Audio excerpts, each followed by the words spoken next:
You're beautiful. Thank you. You're It's very welcome. rare that there's a call happening that I'm able to attend. Oh, that's good. I'm glad I was able to fit into your schedule. We're just gonna give a few more minutes and see if Yeah, that's fine. a couple other people come on. I know one or two said that they were gonna come on. We're going slow, but Yeah, I guess slow wins the race, right? it does. It does. How are you finding school? You know what? I think I like it better than, say, Facebook or Yeah, anything. I mean, I've been doing stuff on Facebook with my one organization, Silent Cry for Help. I've been doing that for probably 10 years. And I mean, I get traffic, but no like interaction. And I really want yeah, people to interact. yeah. I found with school that it's more personal, like you can interact one on one and Mm hmm. everything. But with Facebook, it's like you get a like here, you get a comment there, and Mm hmm. there's no personal Connection. interaction with it. Yeah. Yeah, I'm still posting like I'm recording it on here and I'm recording it on live and YouTube. So yeah, I'm trying to learn how to use all these different platforms because I'm not very much computer me neither. literate. So I don't I Instagram, yeah, I try. my biggest, my Hi biggest problem. Liz. Hi. Are we gonna see your beautiful face? Look kind of rough. That's okay. I look rough too. It's alright. I just woke up not long ago. There she is. Hello, I might hello. actually just close my door. Yeah, I had to go put my dog outside just so she wouldn't bark. She always wants to bark when it's time to go live. How you doing today, Liz? Good. Better than yesterday? Mm, kind of. Kinda. I let little stuff get to me today, but Yeah. yeah. Well, just remember you have your tools.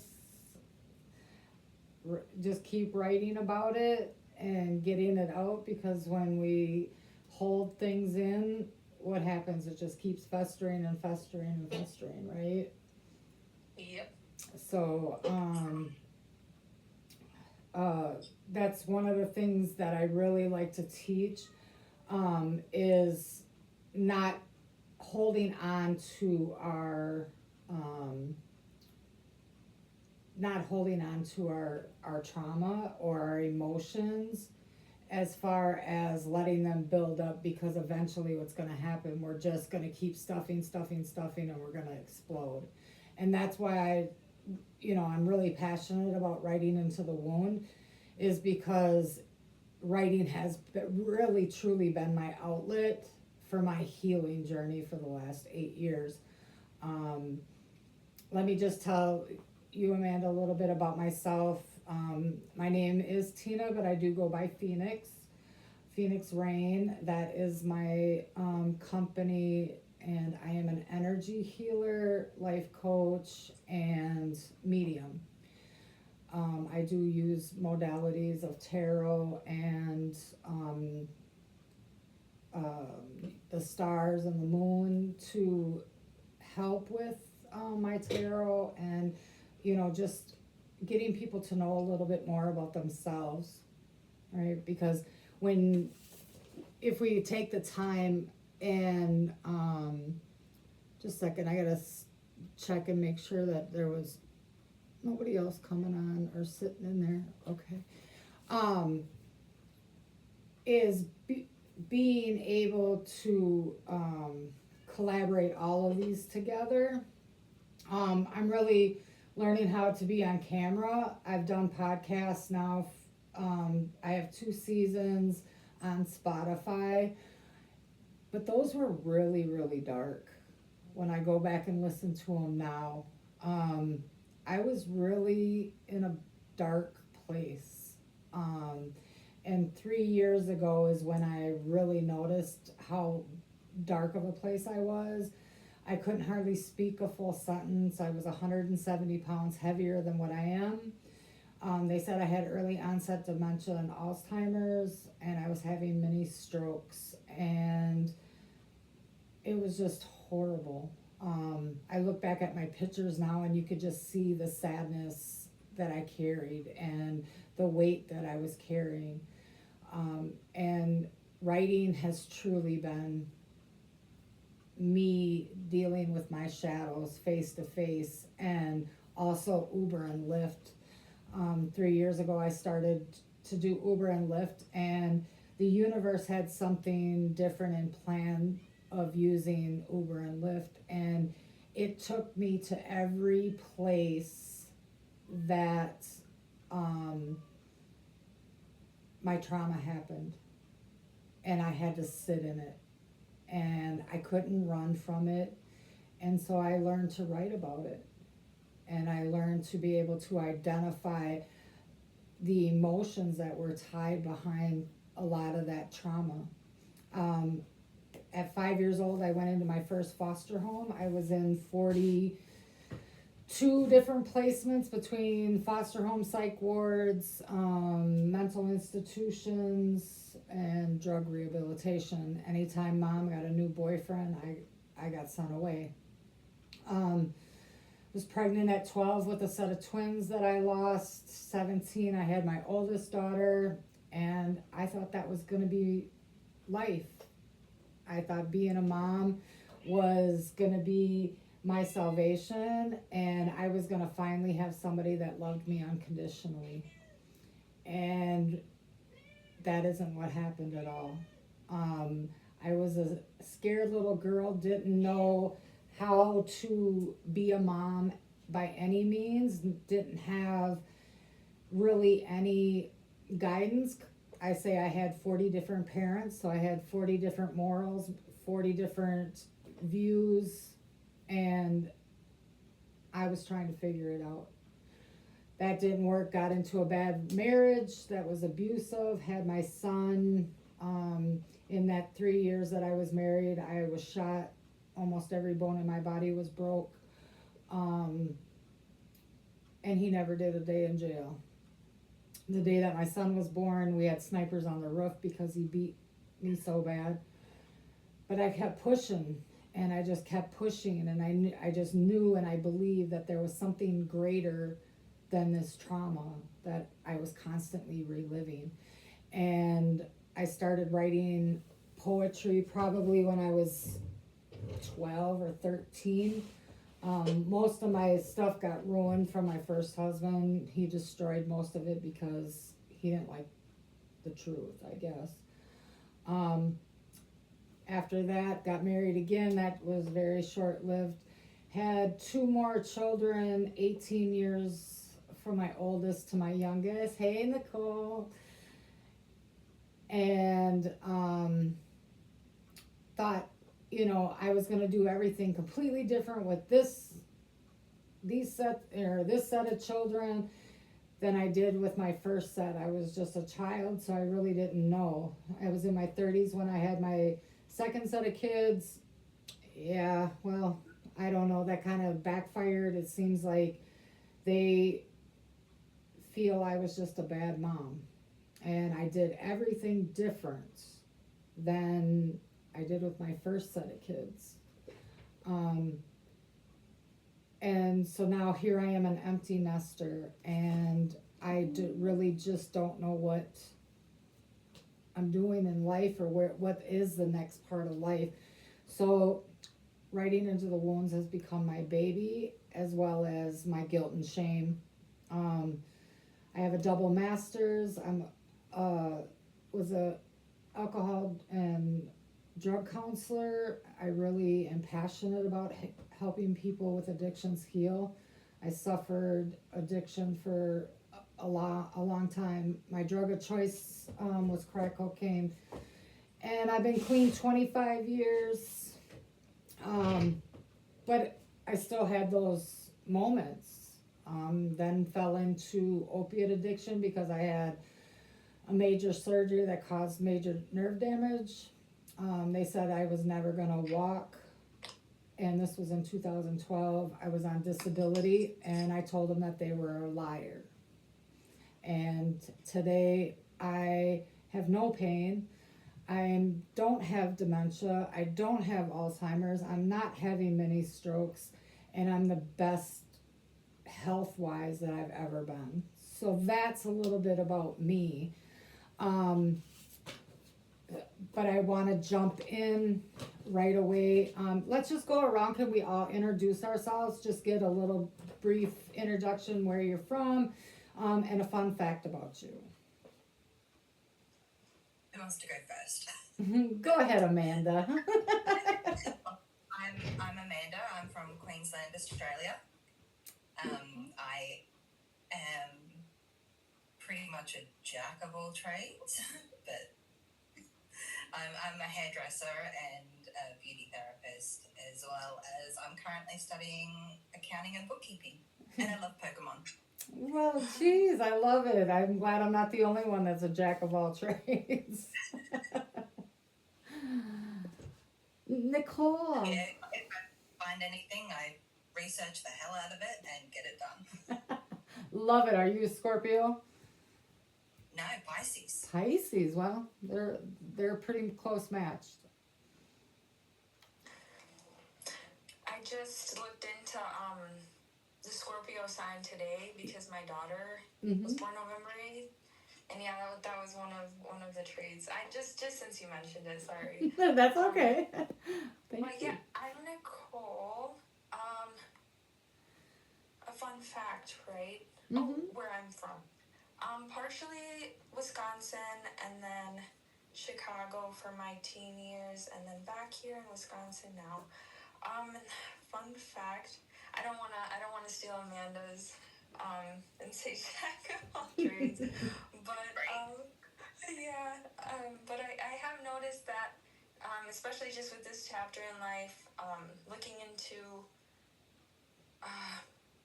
more of the spiritual aspect of it, I have been doing a lot of research. So I guess that is a skill of mine. Not really a fun fact though. That's okay. Yeah. How'd we meet? Oh, we met. I guess that is a fun fact. That is a fun We fact. met, yeah, you're my Uber driver. I didn't meet you a day in my life prior to that. And we did some spiritual healing, hypnosis, I learned it's called. Yes. And you said things about me, it comforted me about a few things that only people close to me know about. So that was shocking. And then kind of a physical shocking thing that happened was my car battery it didn't start, which is why I called the Uber, and you let me know that it was going to be okay. And the second I got out of your car and into mine, it started. So that was like very cool, very cool. And yeah, since that day, oh, I'm sorry. No, you were meant to meet her. Right. You needed it at that time. Definitely, it's been great since. I mean, life is challenging. However, yeah, the timing of me meeting her was perfect. That's awesome. And Miss Liz. Well, my name is Liz, and yeah, I don't. Where are you from? I'm from Chicago, but I live in Wisconsin, so yeah. Okay. How'd we meet? We're neighbors. And yeah, like ever since I've been knowing you, like everything just been going good, you know? Like you've been helping me with my healing journey. My past traumas and all that, and yeah, I'm just grateful for you. Thank you. I'm trying to read. I don't know what's going on here. Okay. Well, thank you all for sharing a little bit. I want us to be able to, be comfortable with each other, and in order to do that, I think having introductions is a part of that. So shadow work and is reclaiming ourself, right? And I feel like it's a sacred invitation, but it's also welcoming ourselves home because we're really truly going within to find what is home, right? And when we stop looking outside and start looking within, I feel like we are more apt and able to heal some of that underlining childhood stuff that we're missing. Maybe our moms didn't hold us like we should have or coddled us like we should have. So we have that disconnect on how to connect with other people intimately like that. My biggest thing not getting that is I didn't like hugging, and hugging was very hard for me, not only from my sexual trauma, but just because my mom just always propped me up and propped my bottle up. We never connected. And that passed down to my kids. It drove me crazy when my kids would want to hang on me or, sit with me all the time. And I would count like the moments when they were going to get off of me because I felt like my skin was crawling. And that was a trauma response. A courageous heart. You're not here by accident. You answered a silent, persistent summons from the deepest part of your soul. The part that knows your current story is too small for the vastness of who you truly are. This journey is a homecoming. We're not just journaling, we're engaging in soul retrieval. We are deliberately, gently walking back into the forgotten rooms of the past to gather the pieces you exiled. The parts deemed too messy, too loud, or too tender to survive the light. These exiled parts hold your untapped power and your truest wisdom. Your shadow is not a monster, it's a misplaced child. We use ink and intention to hold that child close, release the chains of shame, and author a life written not by fear, but by grace and genuine desire. And so I wrote a pledge, and I hope that each one of you can, pledge this to yourself.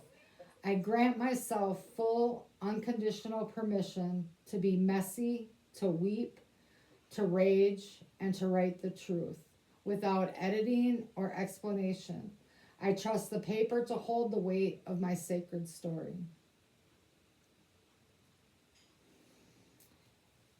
So we are on ink and shadow.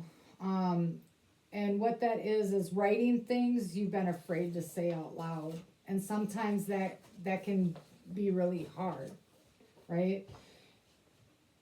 But it's us judging our own words and our own experiences because we're ashamed of the things or we feel guilty of the things that we've been through.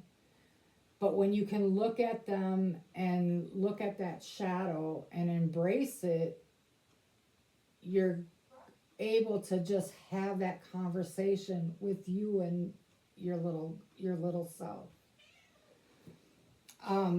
Shadow insight. The censor, that inner warden of acceptability, is terrified of the consequences of expression.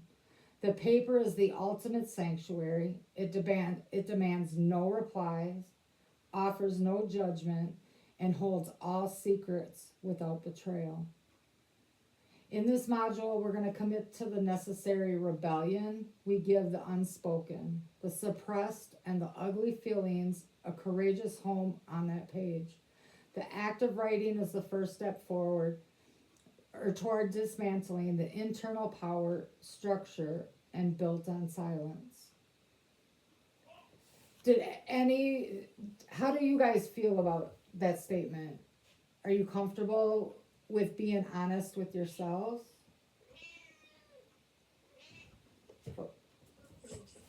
Yeah. It's something that I would have not thought about doing on my own. Mm-hmm.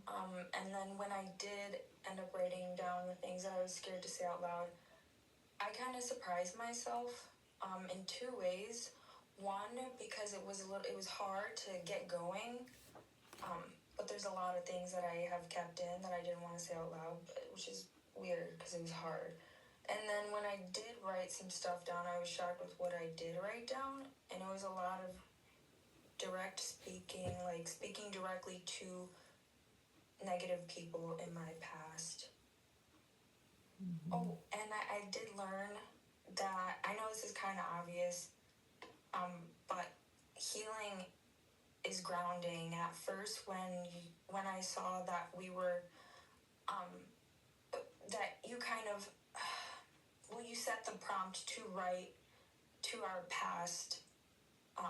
It was scary for me because I wasn't ready to get into that. But now I understand that that is what grounds me, my healing. And something that you posted, I think, my healing is not a race, that is really helpful too. Because that makes me understand that it is okay to mess up and to take my time. Yeah. And the one question that I want to ask you is, are you human? Yeah. So humans make mistakes. There's no right or wrong. And we're all just living this thing called life with no manual. But we believe, and we've been programmed for so many years to believe all the negative. And I would tell my daughters this all the time. I says, we had one bad moment, and you will focus on that bad moment forever and a day. But you can't remember all the good that I've said, how proud I am of you, how much I love you, have a good day, be the greatest version of you, did you do your best, I'm so proud of you. They don't remember those. Just like we don't remember those either, and so that was one of the things that I had to really do it when I started getting that guilt and shame kicking up when my daughter, my youngest one is 18, she's our current Miss Beloit, and this year she changed her talent up. Normally she does expressive dance for the last 3 years, but this year she changed it and she did a monologue on her story. Her story really hurt because her version of the story is not what happened. And she makes me look like I just walked away from her and abandoned her in an apartment. And I moved to Minnesota. That is so far from the truth. And it hurt, and I couldn't understand why it hurt so bad. And it had nothing to do with her story, and it had nothing to do with my version of that same story, but it had everything to do with the story that I believed was so much different than the story of my mom. And so it was a complete circle that I was able to come back and be like, whoa, my story doesn't match my mom's, and I made my mom look like a monster. And I didn't get that chance to apologize to her because she passed away. That's what was the hiding factor of why it hurts so much. I mean, I'm not going to say it doesn't hurt that people are looking at me like, how dare you, because my daughter's this big pillar in our town, and now people are looking, and I'm here supporting her. I've been to every pageant, I've been to every game that I could make, and I've been there her whole life, and you're making me sound like a monster. And how do you deal with that? So for me, it was dealing with looking inwards. And I never took the time to ask my mom if she was okay, because she was a 15-year-old mother. And my dad, through my writing, I used to beat myself up about why didn't my dad love me, or why wasn't I good enough for my dad. And through that writing, I found that it had nothing to do with me. It had everything to do with, he was a 27-year-old man with a 15-year-old. So all those years that I put all that on me, why wasn't I good enough? Why wasn't I this? Why wasn't I that? Had nothing to do with me. My dad didn't want nothing to do with me because I was a reminder that he was a pedophile. But had I not broken down and started writing and looking at things from a different set of perspective, I'd still be stuck.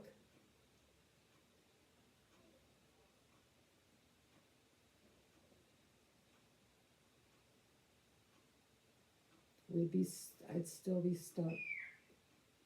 And so, yeah, our writings can get really deep. But when you put them on paper and you can express them the way that you want, and Amanda, I do encourage anybody that writes to use tools such as AI, because a lot of people don't know how to write. And that was my biggest fear, was I didn't go to school when I was younger. So, like, school for me under the age of 18 was in the front door and out the back door. So I didn't learn punctuation, and I don't know what a verb is, what all the meanings are. And I always just swung it. I don't know how I got through 13 years of college because all I did was write papers. But I do utilize, and I encourage everybody to, utilize, take what you want to say and then just put it in ChatGPT or Gemini and just say, can you take my words and make it heartfelt? Make it make sense. Mm-hmm. In my case. Yeah. And man, like, I've started my book 8 times. And it just never was right. It was never right because I would drag it out, and I'd go on and on and on and on and on of explaining. And it's like, no, that's not what I want. I don't want it to be another sad story of another broken girl, of another, child being in foster care. That isn't what I wanted it. I wanted it to be something that can heal or help people go into the right direction. And since I've started using that, it's like I take all my poems that I already have and I punch it in and I just say, make this heartfelt. And it just cleans it up, and it's like, that's it. Now I can add shadow questions. Now I can add affirmation. What emotion was I feeling in that writing? And then now I can go deeper and talk about that emotion.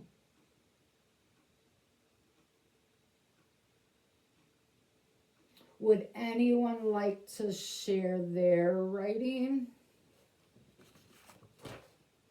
Or do you want me to read what I wrote? I haven't finished mine. That's okay. There's no timeline. Like, one thing that is with this group is it's laid back, and I'm not gonna move forward if we're not ready. And if you guys are, go ahead, honey. Sorry. I found that once I start, I'm like, I get through my first paragraph, and then I'm like, hang on, there's a lot missing from that, so I have to go through and retype it, and then, it's all just amazing how much the memories come back once you start typing. Mm-hmm. Have you ever tried dictating? No. It saves you a lot of time. Just talk and speak, and you can do it in with ChatGPT as well, and you can just start talking, and you don't have to worry about the punctuations or whatever. Just really just talk like you and watch it change and put it into exactly what you wanted to say. Okay. I'm sorry. No, you're fine. You good? I'm sorry, Amanda. Okay. I really appreciate the timing of. Okay, I don't want to get off topic, but the timing that I met you and the timing that I got to understand ChatGPT, because I had to. I didn't have to, but in a way, I did need to express concerns in court. And I didn't know how to do it in a way where my emotions would just spill all over the floor and then I would just look crazy. But what I ended up doing is typing it into ChatGPT and just telling them to format it, like where I was actually going to read it. Like, I'm reading this in court. Could you just make it? And it did. And yeah, and then also with you bringing up, when I first met you, you telling me that I need to open up my throat chakra and just speak my truth. That was 2 weeks before I had to speak, unknowingly, before I had to speak in court. So those are awesome. I did not have awareness prepared last group, but Okay. I have it now. Perfect. Yeah. If you want, you can go first. This is your guys' group. I just, if somebody doesn't have something, but I mean, I can. It's if it makes it easier for you, I can do that. Yeah. Okay. All right. What your shadow may be trying to tell you. Shadows aren't here to punish you. They're not here to break you. They are parts of you that have gone unheard for too long. Old fears, old wounds, old memories, old beliefs that finally feel safe enough to rise. My fear of driving, of being alone, and the unknown, these aren't signs of weakness. They're signals that my shadow might be saying, something inside me still needs comfort, reassurance, and healing. I don't feel safe yet. Please don't leave me behind. Please slow down and listen. Shadows often speak in fear because fear is the voice. We learned as children that we didn't have power, protection, or choice. Now, as an adult, the fear feels the same. But you are different. You have tools you didn't have then. You have awareness you didn't have then. You have strength you didn't have then. Your shadow is not trying to destroy you. It's trying to come home. Why does it feel paralyzing? When my fear builds up over the years from trauma, uncertainty, stress, grief, change, the nervous system goes into a survival mode. My fight is tension and frustration. My flight is anxiety and avoidance. My freeze is paralyzing and stuck. That paralyzing feeling, it's not failure. It's my body trying to protect me from what it thinks is danger. But like I said, breathing helps. And that's not a coincidence. Breathing signals my nervous system, it's safe now. I'm calm. Even if the relief is temporary, it means my system can shift, which is powerful sign of resilience. And how did I move through it? I talked to my shadow instead of fighting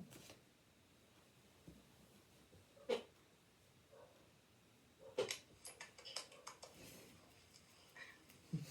That was really good. Thank you. That was really good. Yeah. Yeah. So it's. Oh wow. Wow. That's awesome. I have mine on my phone. I have it screenshotted. Okay. So Nope, it won't work. darn it. That's not Alright, gonna that's work. okay.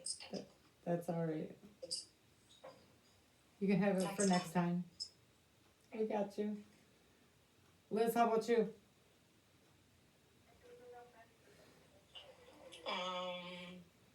No, I just got the ones from the last time. The ones that you wrote in for shadow? Yeah. Yeah. You want to read it? I don't have it. It's on my phone. Oh. Again. Yeah, I don't have it transferred over to my iPad. Okay, no worries, no worries, no worries. All right, well, we'll just. Life of having internet. Huh? Life of having internet and devices problems. Hey, you don't have to tell me, girl. You don't have to tell me. You don't have to tell me. I have technical problems all the time. Okay, Yeah, well. I was just having not too long ago. Like, y'all screen kept on going blank and I didn't hear y'all. Then I hear y'all and I don't. I'm like, it's too much. You know what? Tell the ego to sit down, because ego's trying to be really loud. He don't want us to talk. Yeah, that's what it is. What do you think some of your fears or some of your shadows that are speaking to you guys? Is it fear? Is it abandonment, rejection? Yeah, that's all of them. Yep. Fear, like anxious, feel betrayed. Yeah, it's just basically all of them that you just said. Yeah. Yep, look, talking about technical problems, my computer's gonna die. I spoke too soon. Yep. But I don't want it to die and not end this. So, Okay. we will pick up next week where we left off. Does that work for everyone? Yes. Okay. Amanda, how did you feel about the group? It was not what I was expecting, and I did get a bit emotional just listening to your stories. Oh, thank you. And yeah, I think this is something that could actually really help my sister-in-law. Well, please invite people. I love new people. And we want this to go viral because there's a lot of people that are feeling the same way. Yeah. All right. Like my trauma is nothing compared to you guys. It's more physical and emotional than anything else, like accidents and stuff like that. And the same with my sister-in-law. She just went through a really traumatic childbirth. And yeah, I think she could benefit from this group. Okay. Well, I love each and every one of you. If you have any questions, please call me, text me. We got this. All right? Yes. I am here for the long haul. All right? Love you guys. All right. See you next Monday. Bye.